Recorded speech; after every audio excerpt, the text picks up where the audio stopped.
You actually can build things, but the regulations basically require you to build things that are just objectively terrible. And if we actually want people to have families and, maybe help with those birth rates everyone's so worried about, cramming people into one-bedroom units isn't going to cut it. But cities seem so worried about accidentally creating rooming houses. Hi, welcome to The Missing Middle. I'm Sabrina Maddeaux. And I'm Mike Moffatt. Today we're diving into something that sounds like it should be simple, but somehow cities keep finding ways to mess it up, and that's multiplexes. Now, when I say multiplex, I just mean a low-rise building with multiple homes in it. Nothing too crazy, right? Yeah, and don't forget to like, subscribe, and leave a comment. We'd love to hear from you.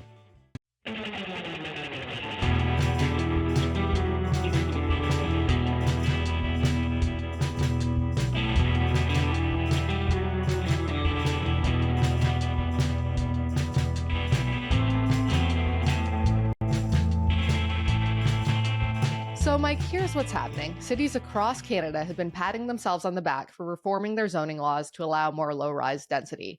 Edmonton was actually pretty bold about this. They did this massive zoning overhaul that came into effect at the start of 2024. But now, as we're coming up on a review of how it's all going, we're hearing they might make some rollbacks. And we're also hearing from listeners like Justin Carter that there's some serious pushback brewing. So Justin wrote to us and he said, I'm quoting here, "Council members are now putting forward motions to start restricting some types of multi-unit building by reducing both the number of allowed units and building size. We're possibly at the start of seeing the most ambitious missing middle zoning law in a Canadian city get slowly chopped up." Now, what do you make of this? First of all, I'd like to thank the listener for the question, because this is something that we talk about a lot in our group chat. And this is an issue that I'm going to go Gen X here. It's the Empire Strikes Back. The rebels are getting some victories, but there's pushback here. And sometimes that pushback is direct, where they are trying to get fourplexes, sixplexes, whatever as of right. And then some of the opposition is just towards that. But a lot of times it's more finding other ways to water these things down. And that could be concerns about parking. Say, okay, yeah, you can have 10 units as of right, but each one needs a parking spot or two. It's like, okay, well, that's not going to work. Yeah, good luck.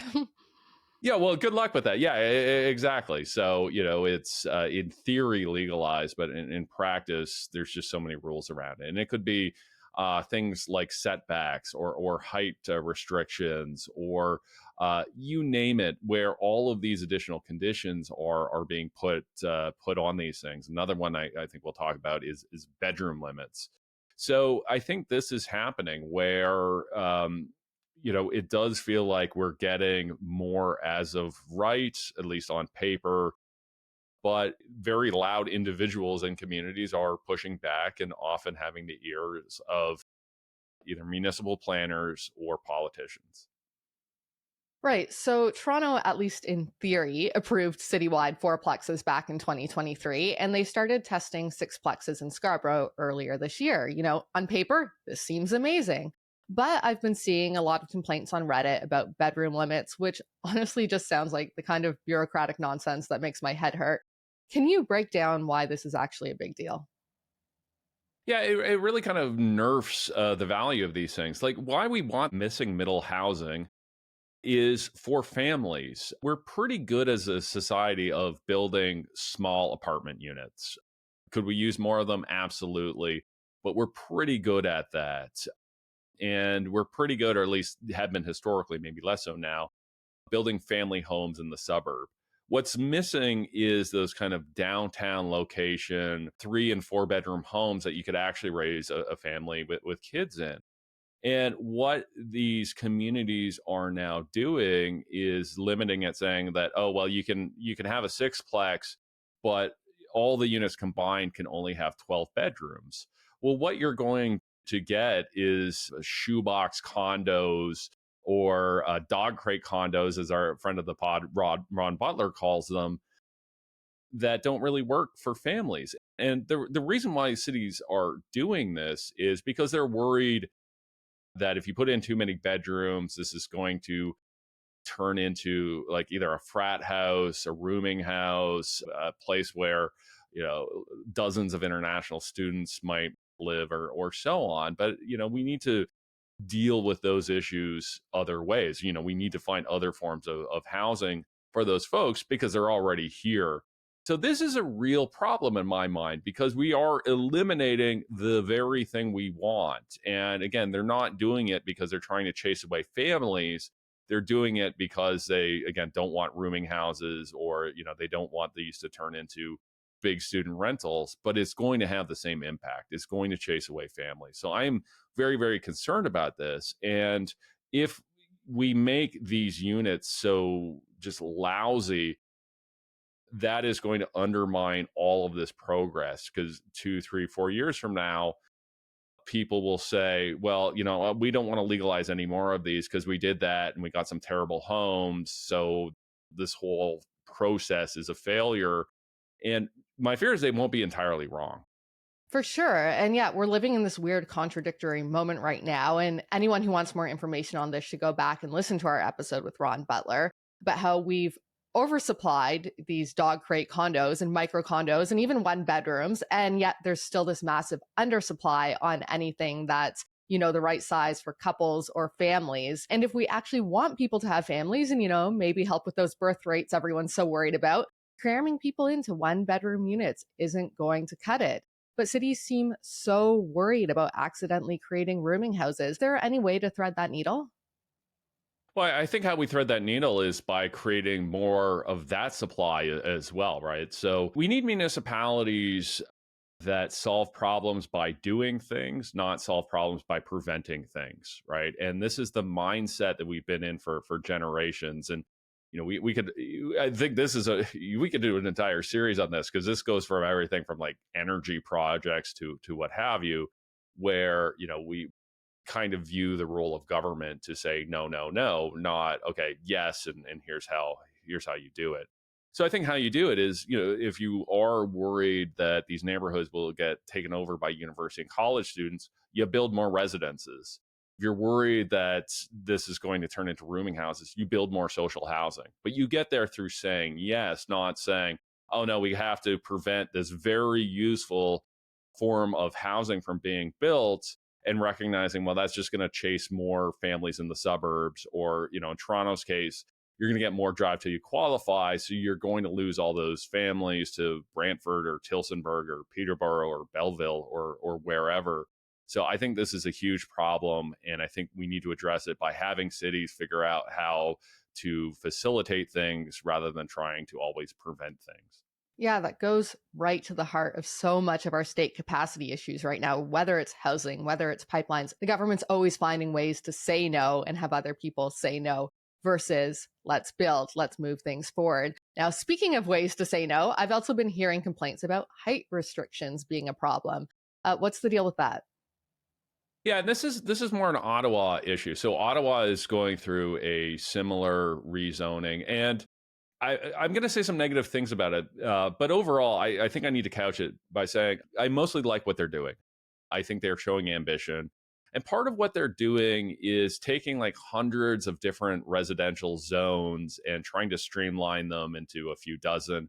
I think that's still a couple dozen too many, but their hearts are in the right place. And as part of this process, they are really trying to allow for more fourplexes, sixplexes, and in some cases, 10plexes. That sounds fantastic. Okay, yeah, if you've got a big piece of land, you can have 10 units on it. That sounds amazing. But what they've done is, in much of the city, there's a 3-story height limit. And in parts of the city, like the Glebe where I live, where all the rich jerks are, the rich jerks have gotten their way and have put on a 2-story height limit in parts of the city. We've really, and this is a topic for another time, that we've got these urban planners at City Hall who are baking inequality into our regulations and going, yeah, there's one rule for the top 1%. And to be fair, I think I'm only top 3%, but the 1%ers get their zoning and everybody else gets a different set. And we're going to bake that inequality right into the regulations, which is just complete nonsense. But anyhow, they are limiting these units to 3 or in many cases 2 stories. Well, the geometry just doesn't work there. You can't build a 10-plex that way because there's a couple ways you could build a 10-plex. One is by having a lot of really kind of tall and skinny homes where you might have 1,400 square feet, but it's over 4 stories. The other way you can do it is by having things like stacked townhouses, right? Where you might have, let's say, 4 units that take up 2 stories, story 1 and 2, and then another 4 that take up floors 3 and 4. You get 8 units that way. But you can't do that, right? There's just the geometry doesn't work. It just becomes like so much with municipal planning. It just becomes a math problem. Well, and then you end up with these really terrible layouts. I mean, that's another theme, another day, another episode. But so many of these restrictions lead to, even if they technically have the square footage, like these really unlivable spaces. Well, absolutely, and that's our friend Zoe Combs of the Neptis Foundation, and disclosure, Neptis funds this podcast. I mean, this is something that she's always talking about, that all of these rules and restrictions limit the ability of architects to actually create nice homes that people want to live in, right? It basically nerfs the architectural industry and puts all those architectural decisions into the hands of planners who aren't trained as architects. So absolutely. That's the other problem is like the first problem is many times you just can't build anything. But the second problem, which sometimes is an even worse problem, is that you actually can build things, but the regulations basically require you to build things that are just objectively terrible and make nobody happy. Doesn't The people who live in them don't like them, and the neighbors don't like them as well. So we've got height limits, we've got bedroom limits. It's like cities are playing whack a mole with housing solutions, and every new limit is just another hurdle to getting new housing actually built. And so this has to explain why we're not actually seeing many of these multiplexes built, right? Like, I mean, these were supposed to be the big solution to the housing crisis, the missing middle, but the numbers aren't exactly inspiring here.